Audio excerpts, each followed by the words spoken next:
Hey legends, welcome back to voice of Yuva. இந்த வீடியோவில் நம்ம எதை பார்க்க போகிறோம்னா, கரூரில் நடந்த விபத்து குறித்து சட்டமன்றத்தில் தமிழக முதல்வர் விளக்கம் அளித்துள்ளார். அந்த விளக்கத்தை தான் நம்ம பார்க்க போகிறோம். அது மட்டும் இல்லாமல் தாவேகா தரப்பிலிருந்து பல கிடுக்குப்பிடி கேள்விகள் கேட்கப்பட்டுள்ளது. அதற்கான விளக்கத்தையும் நம்ம பார்க்க போகிறோம்.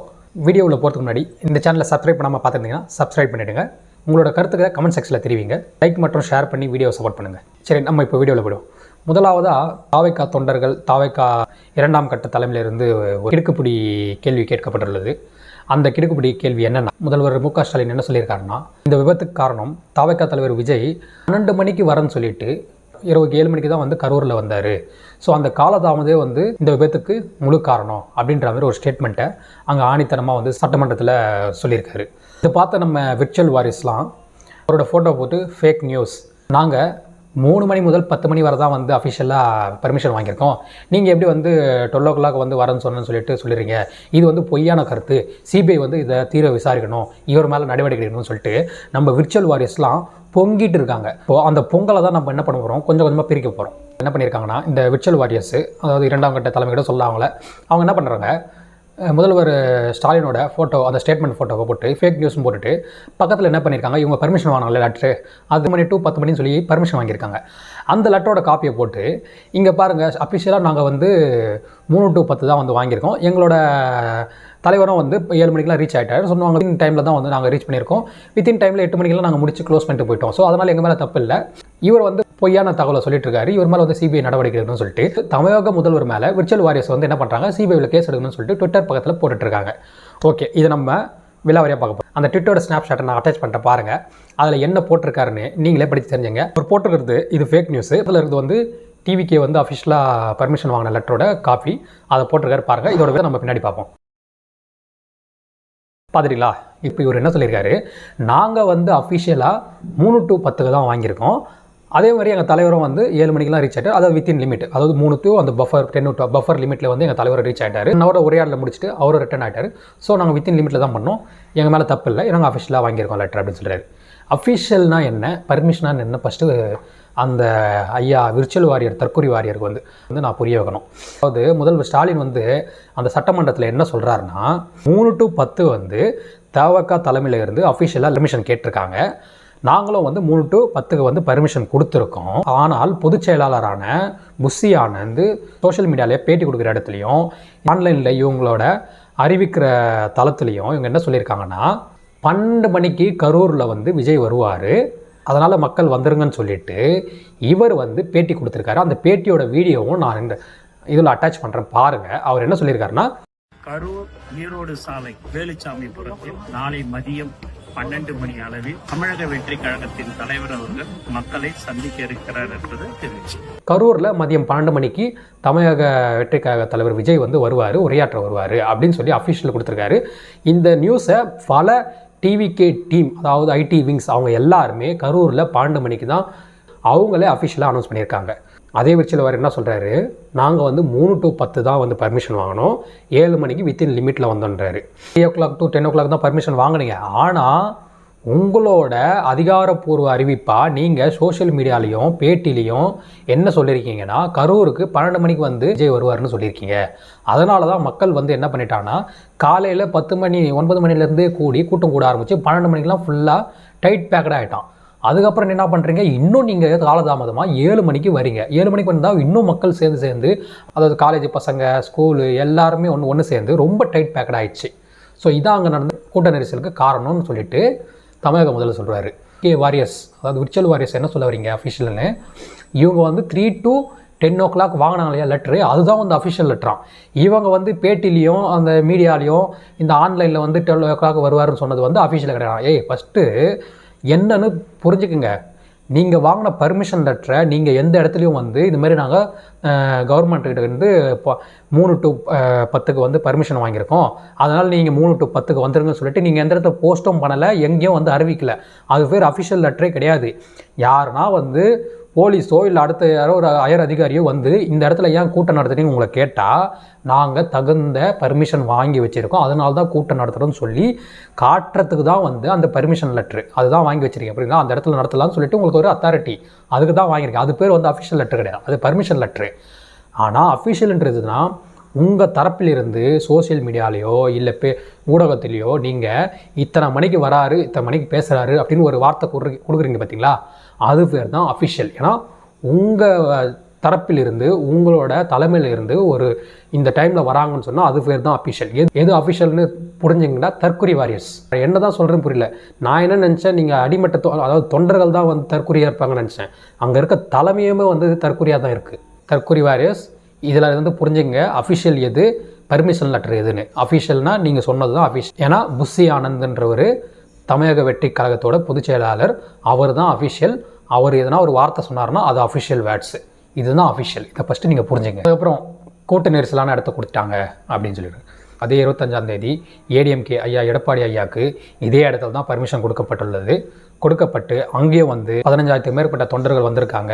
அவங்க நல்லபடியாக கூட்டத்தை நடத்தி போயிருக்காங்க. அதுக்கு தமிழகத்திலேருந்து 137 போலீஸும் 30 ஊர்காவலரும் கொடுத்துட்டு ப்ராப்பராக நடத்திட்டு ப்ராப்பராக வெளியே போயிருக்காங்க. நீங்கள் வந்து இதை வந்து மறுபடியும் இல்லை அங்கே எப்படி பர்மிஷன் கொடுக்கல அப்படின்லாம் சொல்லிகிட்டே இருக்க முடியாது. ஆல்ரெடி பர்மிஷன் கொடுத்து அவங்க நடத்திட்டே போயிட்டாங்க. நீங்கள் சொல்லலாம் அதே ஏடிஎம்கே அந்த இடத்துல வந்து ஒரு நாள் பர்மிஷன் கொடுக்கல. ஏன்னா அது வந்து மாநிலங்கள் தலைவர்கள்லாம் கூடுற பர்மிஷன் வந்து கேட்டிருக்காங்க, அப்போ கொடுக்கல. மாவட்ட லெவலில் வந்து நாங்கள் வைக்க போகிறோம் அப்படின்னு கேட்டதால் வந்து இந்த நேரத்துக்கு பர்மிஷன் கொடுத்தாங்க. ரெண்டுத்துக்கும் டிஃப்ரெண்ட் இருக்குது. மாநிலங்கள் நேரத்தில் அவர் கேட்குறப்போ அவங்க கொடுக்கல, மாவட்ட லெவலில் நாங்கள் நடத்த போகிறோன்றதுக்கு பர்மிஷன் கொடுத்துருக்காங்க. நீங்களும் கரூரில் மாவட்ட லெவலில் தான் நீங்கள் நடத்த போகிறீங்க, அதனால் உங்களுக்கு பர்மிஷன் கொடுத்துட்டாங்க. அதுவும் இல்லாமல் மல்டிபிள் இடத்துல கேட்டிருக்கீங்க, அது எல்லாமே ரிஜெக்ட் பண்ணிவிட்டு அந்த இடத்துல வந்து உங்களுக்கு கொடுத்துருக்காங்க. வித்து 11 ரூல்ஸோடு கொடுத்துருக்காங்க. அது எல்லாமே நீங்கள் ஃபாலோவும் பண்ணலை. தெளிவாக சட்டமன்றத்தில் முதல்வர் அவர்கள் சொல்லியிருக்காரு. இது கூடவே அவர் இன்னொரு வார்த்தை சொல்லியிருக்காரு. என்னென்னா எதிர்க்கட்சி தலைவர்கள், ஆளுங்கட்சிகள் எல்லாமே நமக்கு தெரியும், ஒரு கூட்டத்தை எப்படி நடத்தணும், எப்படி அசம்பாதம் இல்லாமல் போகணும் அப்படின்னு தெரியும். மக்களுக்கு வந்து நாம தான் பாதுகாப்பு கொடுக்கணும், அவங்களுக்கு தேவையான உணவு, கழிப்பற வசதி எல்லாமே வந்து நாம தான் செஞ்சு கொடுக்கணுன்றது இப்படியாக தெரிய வேண்டிய ஒரு விஷயம். ஸோ அது எதுவுமே வந்து டிவிக்கு ஃபாலோ பண்ணலன்றதை ஆணித்தரமாக அவர் அங்கே சொல்லாமல் சொல்லியிருக்காரு. அப்புறம் இன்னொரு கேள்வி, இங்கே வந்து கரூரில் வந்து 600 போலீஸ் கொடுத்தாங்க, ஆனால் ஒரு போலீஸ் கூட கேமராவில் தெரியல, மாட்ட வேலை. ஒன்று யோசிச்சு பாருங்கள், அங்கே வந்த கூட்டத்தோட மதிப்பு அப்ராக்சிமேட்டாக 25,000 பேர் மேலே இருப்பான்னு சொல்கிறாங்க. 25,000 பேர் மேலே இருக்க ஒரு கூட்டத்தை நீங்கள் ட்ரோன்லேருந்து காட்டுங்க, எங்கேருந்து வேணால் வீடியோ எடுங்க.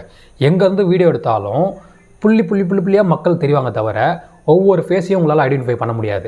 அப்படி இருக்கும்போது அந்த 25,000ல் 600 போலீஸ்ன்றது எத்தனை பர்சன்டேஜ் வரும்ன்றீங்க?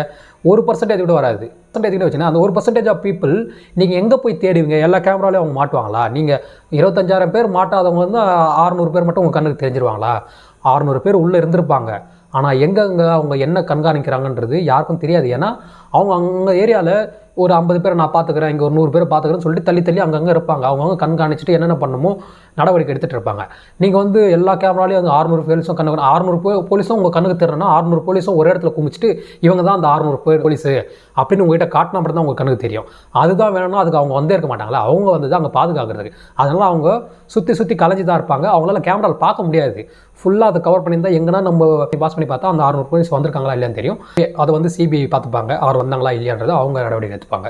இது இன்னொரு கிடுக்குப்பிடி கேள்வி என்னென்னா, 30 பேர் போஸ்ட்மார்ட்டம் எப்படி 39 பேருக்கும் பண்ணாங்க, அவ்வளோ சீக்கிரம் எப்படி பண்ண முடியும் அப்படின்னு சொல்லிட்டு ஒரு கேள்வி கேட்டிருக்காங்க. அப்படியே ஓவர் நைட்டில் எப்படி பண்ண முடியும்ட்டு அது தெளிவான ஒரு விளக்கத்தை கொடுத்துருக்காரு. என்னென்னா 24 மருத்துவர்களை வந்து அவசரமாக வந்து நியமித்திருக்காங்க கரூர் ஆட்சியரோட அனுமதியோட. அது மட்டும் இல்லாமல் 14 உதவியாளரையும் வந்து அழைச்சிருக்காங்க. மொத்தமாக 24 மருத்துவரும் 14 உதவியாளரும் சேர்ந்து இந்த போஸ்ட்மார்ட்டத்தை நடத்திருக்காங்க. நைட்டு வந்து ஒரு 1:45 ஸ்டார்ட் பண்ணியிருக்காங்க. ஸோ மறுநாள் வந்து அதாவது மதியம் என்ன பண்ணியிருக்காங்க, ஒரு 1:30-2 ரேஞ்சுக்கு வந்து 31 உடலையும் வந்து பரிசோதனை பண்ணி முடிச்சிட்டாங்க.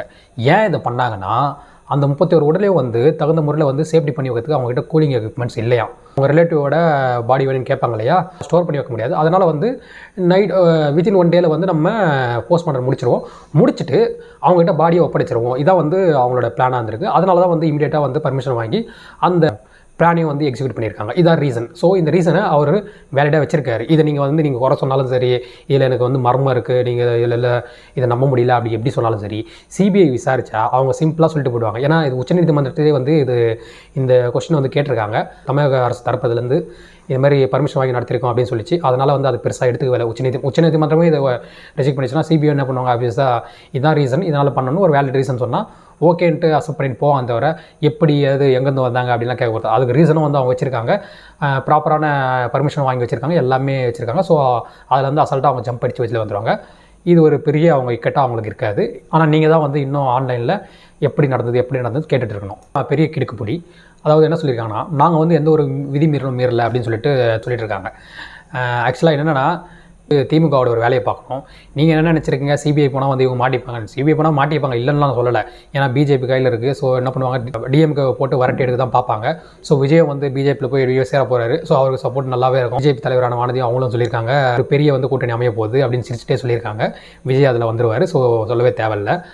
ஆக்சுவலாக என்ன நடந்திருக்குன்னா, போலீஸ் வந்து ஆல்ரெடி என்ன சொல்லியிருக்காங்கன்னா, கூட்ட நெரிசல் அதிகமாகிடுச்சு, நீங்கள் வந்து முன்னாடியே வந்து வெஹிக்கிளை ஸ்டாப் பண்ணிவிட்டு பேசிட்டு ரிட்டர்ன் போயிடுங்க. ஏன்னா உள்ளே வந்தீங்கன்னா ரொம்ப டைட் பேக்கடாக ஆகிடும், அசம்பாவிதம் வேணால் நடக்கலாம். ஸோ அதனால் என்ன பண்ணுங்கள், முன்னாடியே வந்து சொன்ன இடத்துலேருந்து முன்னாடியே வந்து நிப்பாட்டிட்டு பேசிட்டு ரிட்டர்ன் போயிடுங்க, அதான் நல்லது. ஏன்னா அதுதான் வந்து விபத்து எதுவும் நடக்காது அப்படின்னு சொல்லிட்டு போலீஸ் வந்து இன்ஃபார்ம் பண்ணியிருக்காங்க. ஆனால் நம்ம தளபதி விஜய் என்ன பண்ணியிருக்காருன்னா, நான் எப்பவுமே சொன்ன வார்த்தையை மீற மாட்டேன், சொன்னது தான் சொல்லிட்டு என்ன பண்ணியிருக்காரு, அந்த இடத்துல தான் போய் நிற்பேன்னு சொல்லிட்டு வண்டி எடுத்து விட்றா வண்டியை அப்படின்னு சொல்லிட்டு உள்ளே எடுத்து போய் நின்றுருக்காரு. சொல்ல இவங்க, அதாவது இவங்க கரூர் காவல்துறையிலேருந்து சொல்லியிருக்காங்க நீங்கள் போகாதீங்க உள்ளன்னு. ஆனால் இவர் பேச்சை கேட்காம உள்ளே போய் நின்று அதை உள்ள வண்டியை மூவ் பண்ணி உள்ளே போய்ட்டு இன்னும் டைட் பேக்கடாக ஆக்கி மக்கள் என்ன பண்ணியிருக்காங்க, அப்படி அலமோதி இந்த விபத்தை. இப்போ எதுவும் இல்லை, இப்போ சிபிஐ வந்து என்ன கேட்பாங்க, நாங்கள் வந்து அவ்வளோ முறை சொன்னோம் அவங்க, ஏன்னா சொன்னன்றதுக்கு போலீஸ் தரப்புலேருந்து சாட்சி சொல்லிவிடுவாங்க. சொல்லன்னு சொல்லிட்டு தாவேக்கா தரப்பில் சொன்னாலும் இவங்ககிட்ட ரெக்கார்டு அதை வந்து இல்லைன்னு அவங்க சொல்ல முடியாது. எனிவே ஸோ இவங்க சொன்னோம், நீங்கள் கேட்கல, அதை மீறி போனாங்க, விபத்து நடந்துச்சுன்னு சொல்லிட்டு இவங்க மேலே, அதாவது டிவிகே மேலே ஒரு குற்றச்சாட்டு தான் வரும் தவிர எஸ்கேப் ஆகிறதுக்கு இது வந்து பாதிப்பாக வராது. இது ஒரு பாயிண்ட்டாக வந்து நிற்கும். நீங்கள் வேணால் பாருங்கள். அதுக்கப்புறம் எப்படி வந்து சிஎம் வந்து ஒரே நைட்டில் வந்தார், மற்றதுல மாதிரில இப்போ மட்டும் வந்துட்டார் அப்படின்னா, ஃபஸ்ட்டு ஒன்று தெரிஞ்சுங்க, வந்து அரசியல் மற்ற கட்சியால் ஏதோ ஒரு அசம்பாவிதம் நடந்துச்சுன்னா அதை இன்னொரு கட்சியோ ஆளுங்கட்சியோ இல்லை எதிர்கட்சியோ ஏதோ ஒரு கட்சி அதை வந்து அரசியலாக்க தான் ட்ரை பண்ணுவாங்க. அதுதான் அரசியல். யார் எங்கேருந்து வந்தாருன்னெலாம் கேட்டிங்கன்னா அது யாருக்கும் தெரியாது. ஏன்னா அதுதான் அரசியல். அவங்க இப்படி ஒரு நடந்தது, இதை யூட்டிலைஸ் பண்ண தான் பார்ப்பாங்க தவிர இதை வந்து வீணா போகுதுன்னெலாம் விட மாட்டாங்க.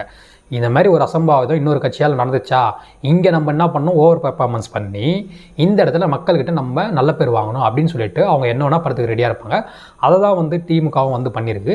நீங்கள் விட்டு ஓட்டிங்க, அதனால் உங்கள் இடத்த ரீப்ளேஸ் பண்ணுறதுக்காக அவங்க உள்ளே வந்து மக்களுக்கு தேவையானதாக செஞ்சு இந்த இடத்துல நல்ல பேர் வாங்க ட்ரை பண்ணியிருக்காங்க. ஸோ இதை வந்து நீங்கள் ஏன் வந்தார் எப்படி வந்தாருன்னு கேட்டிங்கன்னா அதுக்கு ஆன்சர் எதுவும் சொல்ல முடியாது. ஏன்னா இது அரசியல், அவ்வளோதான். அவங்க இது அரசியலாக தான் பண்ணுவாங்க.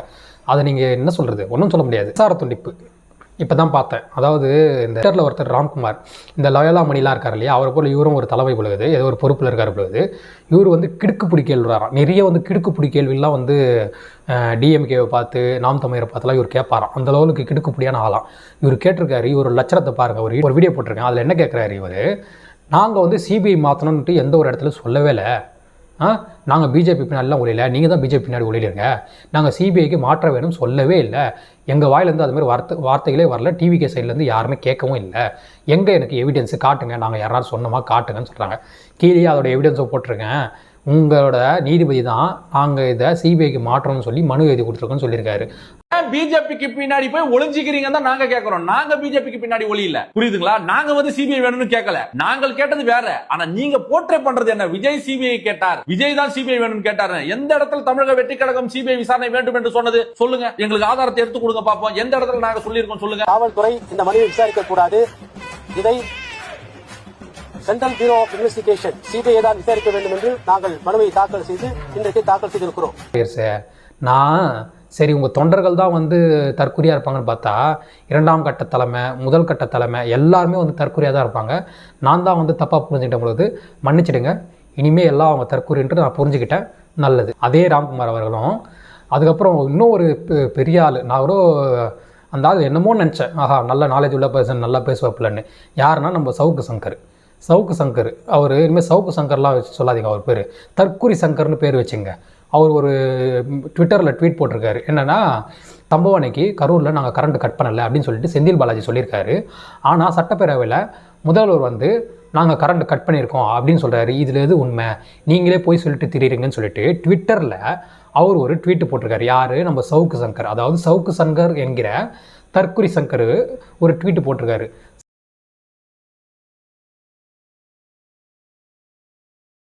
சார் நீங்களாம் கொஞ்சம் அனலைஸ் பண்ணி கரெக்டாக பேசுவீங்கன்னு எதிர்பார்த்தா அவங்க தான் தற்கொலையாக தெரியுறாங்கன்னா நீங்கள் அதுக்கு மேலே தற்கொலையாக தெரியுங்க. தெளிவாக அந்த மனுஷன் சட்டப்பேரவையில் என்ன சொல்கிறாரு, ஜென்ரேட்டரில் தகர கொட்டைகள் போட்டிருக்கு. அந்த தகர கொட்டை என்ன பண்ணுறாங்க, மக்கள்லாம் வந்து இடிச்சிட்டு உள்ளே போக ட்ரை பண்ணுறாங்க. இடிச்சிட்டு உள்ளே போனதால் ஜெனரேட்டர் ஆப்ரேட்டரு ஏதாச்சும் நடந்துட போகுதுன்னு ஜெனரேட்டர் என்ன பண்ணியிருக்காரு, ஆஃப் பண்ணிட்டாரு. அதனால் மின்சாரம் துண்டித்துது. ஜெனரேட்டரோட மின்சாரம், அதாவது மெயினாக வர பவரை சொல்லலை அவர், ஜெனரேட்டர் உள்ளே வர மின்சாரத்தை வந்து பவர் ஆஃப் பண்ணியிருக்காங்க. ஏன்னா மக்கள் எல்லாம் அந்த கொட்டகையை இடிச்சிட்டு உள்ளே போயிட்டு நிற்கிறதால ஏதாச்சும் அசம்பாவிதம் ஆகிட போகுதுன்னு நிறுத்தியிருக்காங்க. இல்லை மெயின் லைன்லேருந்து வருது. அதுக்கும் ஜெனரேட்டருக்கும் ஃபஸ்ட்டு வித்தியாசம் தெரிஞ்சுங்க. அவர் தெளிவாக தான் சொல்கிறாரு. நீங்கள் தான் இன்னும் தற்கூரி மாதிரி ஏதோ ஒன்று பேசிகிட்டு இருக்கீங்க. தெளிவாக பேசுங்க. அதாவது எனக்கும் வந்து டிஎம்கே மேலே ஏகப்பட்ட விமர்சனம் இருக்குது. ஆனால் சில இடத்துல நாம் என்ன நடந்ததோ அதை தான் பேசணும் தவிர இல்லாததான் ஒன்று அடித்து விடக்கூடாது. நமக்கு பிடிச்ச ஒரு நடிகர் வந்து அரசியல் வந்துட்டார், அவருக்கு சப்போர்ட் பண்ணால் வந்து வியூஸ் ஏறுது, அவரை சப்போர்ட் பண்ணி பேசினா வந்து லைக்ஸ் வருதுன்றதுக்காக இஷ்டமேனிக்கு நம்ம இஷ்டமேனிக்கெலாம் பேசக்கூடாது. என்ன நடந்தோ அதை பேசணும். இவங்க தப்பு செஞ்சால் இவங்க தப்புன்னு சொல்லணும். நாளைக்கு டிஎம்கே தப்பு செஞ்சால் டிஎம்கேமே தப்புன்னு சொல்லணும். யார் தப்பு செஞ்சாலும் தப்பு செஞ்சாலும் தப்புன்னு தான் சொல்லணும் தவிர சும்மா வளர்த்து விடக்கூடாது. அப்புறம் நம்ம பிரசாந்த், அதாவது மூவிலாம் ரிவ்யூ பண்ணுவார் தெரியுமா, அவருக்கு என்னென்னா மூவி ரிவ்யூ பண்ணிவிட்டு பெருசாக வந்து, ஏன்னா நிறைய மூவி வரமாட்டது இல்லையா, மூவி ரிவ்யூவும் பண்ண முடியாது. அந்த சைடுக்கு அப்புறம் என்ன பண்ணிட்டார், இப்போ முழு நேர அரசியல்வாதி ஆகிட்டுவார். முழு நேர அரசியல்வாதின்னு சொல்கிறத விட முழு நேர தற்குறி அரசியல் இருக்கியா, அதாவது இவங்க டிவிக்கு அவங்களோட கட்சிக்கோட வந்து பினாமி ஆகிட்டார். அவங்களோட கட்சிக்கு வந்து பிஆர் மீடியாவாக ஆகிட்டார். அவங்கள பற்றி இவர் போடுறது என்ன, இவர் தூக்கி வச்சு சொல்கிறது என்ன, நல்லா முட்டுக்கு மேலே முட்டுன்னு கொடுத்துட்டே இருக்கார். முட்டி சாமியார்னு வந்து விவேக் ஒருத்தர் வருவார். அவர் வந்து முட்டி சாமியார். இவர் என்னென்னா முட்டு சாமியார். டிவி கேக்கு முட்டு சாமியார். இனிமேல் அப்படி தான் இவர் பேசணும். நம்ம இவர் என்ன பண்ணியிருக்காரு, இன்றைக்கி ஒரு ட்வீட் போட்டிருக்காரு. அதாவது நம்ம என்ன மாதிரி நாட்டில் இருக்கோம் பார்த்தீங்களா, ஜனநாயக ஆட்சியாக இருக்கும், எதிர்கட்சி தரப்புலேருந்து பேசின எந்த ஒரு விஷயத்தையும் வந்து டிவியில் வந்து ஒளிபரப்பு பண்ணல, முதல்ல ஒரு ஸ்டாலின் பேசினது மட்டும்தான் ஒளிபரப்பு பண்ணியிருக்கீங்க, அந்த மாதிரி ஜனநாயக ஆட்சியில் நம்ம இருக்கோம், இதுவா ஜனநாயகம் அப்படின்னு கேட்டிருக்காரு. சார் ஃபஸ்ட்டு நீங்கள் யார், நீங்கள் வந்து ஒரு மூவி ரிவ்யூவர், அதாவது யூடியூப்பில் ஒரு மூவி ரிவ்யூவர்.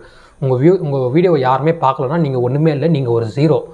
உங்களை மாதிரி ஒரு ஆளே வந்து தமிழக முதல்வரை பார்த்து அவரோட ட்வீட் பக்கத்தில் அவரை பார்த்து நீங்கள் கேள்வி கேட்குறீங்க, கண்ணா அப்படின்னான்னு கேள்வி கேட்குறீங்க, கண்ணா அப்படின்னான்னு வீடியோ போடுறீங்க. அந்த வீடியோ போட்டோம் உங்களை எதுவுமே பண்ணாமல் இந்த தமிழக அரசு விட்டு வச்சிருக்குன்னா இதுதான் வந்து ஜனநாயக ஆட்சி. அதாவது சாதாரண என்ன போகிறாலும் உன்ன போலாலும் யார் வேணாலும் அரசு எதிர்த்து கேள்வி கேட்குறாங்க, கடுமையாக விமர்சிக்கிறாங்க. முதலமைச்சர் கூட பார்க்காம அங்கே பாருங்க ஒருத்தனை என்னென்னமோ வந்து வீடியோ போடுறான், என்னென்னமோ எடிட் பண்ணுறாங்க, என்னென்னமோ பண்ணுறாங்க. ஆனால் இது எல்லாமே வந்து கவர்மெண்ட் பார்த்துட்டு தான் இருக்குது. ஆனால் எந்த நடவடிக்கையும் எடுக்கல. ஏன்னா மக்களோட கருத்து அவ்வளோதான் தெரிவிக்கிறாங்க அப்படின்னு சொல்லிட்டு தான் விட்டு வச்சிருக்கு. நீங்கள் இந்த அளவுக்கு எதிர்த்து இது ஜனநாயக ஆட்சியா அப்படின்னு கேட்குற அளவுக்கு ஒரு ட்வீட் போடுறீங்க பார்த்தியா, அதை போட விட்டதே வந்து இது ஜனநாயக ஆட்சி தான். ஜனநாயக ஆட்சி இல்லாமல் இருந்துச்சுங்க நீங்கள் என்ன பண்ணியிருந்தோமா, கொரியா தெரியல அந்த மாதிரி கவர்மெண்ட் எதிர்த்தா க்ளோஸ் பண்ணிட்டு போகிற மாதிரி தான் நிலம இருக்கும். அது பேர் தான் வந்து ஜனநாயகம் இல்லாத ஆட்சி. இது வந்து ஜனநாயக ஆட்சி. அதனால தான் உங்களை மாதிரி ஆளும் வந்து இங்கே எதிர்த்து ட்வீட்டு போட முடியுது, பேசிட்டு திரியிறீங்க, நீங்களும் சம்பாரிச்சு. அதனால் நான் விர்ச்சுவல் வாரியர்கள்லாம் என்ன சொல்லியிருக்கேன்னா, ஒரு விஷயத்தை சோசியல் மீடியாவில் பரப்புங்க, ஆனால் வேணான்னு சொல்ல, அது என்ன நிலவரமாக பாருங்கள், அது உண்மையா இல்லை பொய்யா பார்த்துட்டு நீங்கள் பரப்புங்க. உங்களுக்கு ஒரு நடிகர் பிடிக்குன்றது காரணத்துக்காக அவர் என்ன சொன்னாலும் உண்மை அப்படின்னு மட்டும் நினைக்காதீங்க. அது உண்மை இருந்தால் உண்மைன்னு நம்புங்க, பொய் இருந்தால் பொய்ன்னு நம்புங்க. எதிர்த்து கேள்வி கேளுங்க, கேட்க முடியலருங்க. அது கேட்காம நீங்கள் பார்த்து உங்கள் இஷ்டத்துக்கு என்ன போகிறாங்களோ உங்கள் பார்த்து போட்டு விட்டுறீங்க. நாளைக்கு ஒன்றும் இல்லைங்க, இவர் நாளைக்கு போய் பிஜேபியில் சேர போகிறாரு, நீங்கள் எல்லாம் வந்து பிஜேபி தொண்டர்லாம் மாற போகிறீங்க. இதான் நடக்க போகுது. நீங்கள் என்ன பண்ணுவோம், கண்ணை மூடின்னு நம்ம நடிகர் வந்து சொல்லிட்டாரு, அதெல்லாம் நம்ம பிஜேபி ஓட்டு போடணும்னு சொல்லிட்டு நீங்கள் போடுவீங்க. இதுதான் நடக்க போகுது. நீங்கள் வேணால் பாருங்கள். சரி, இந்த வீடியோவை நம்ம இதோட முடிச்சுப்போம். முழுமையாக நெக்ஸ்ட் வீடியோவில் நம்ம பார்ப்போம். மேலும் அப்டேட்டுக்கு இந்த சேனலை சப்ஸ்கிரைப் பண்ணிவிடுங்க. உங்களோட கருத்துக்களை கமெண்ட் செக்ஷனில் தெரிவிங்க. என்னை சப்போர்ட் பண்ணுறதுக்கு லைக் அண்ட் ஷேர் பண்ணுங்கள். நன்றி, வணக்கம்.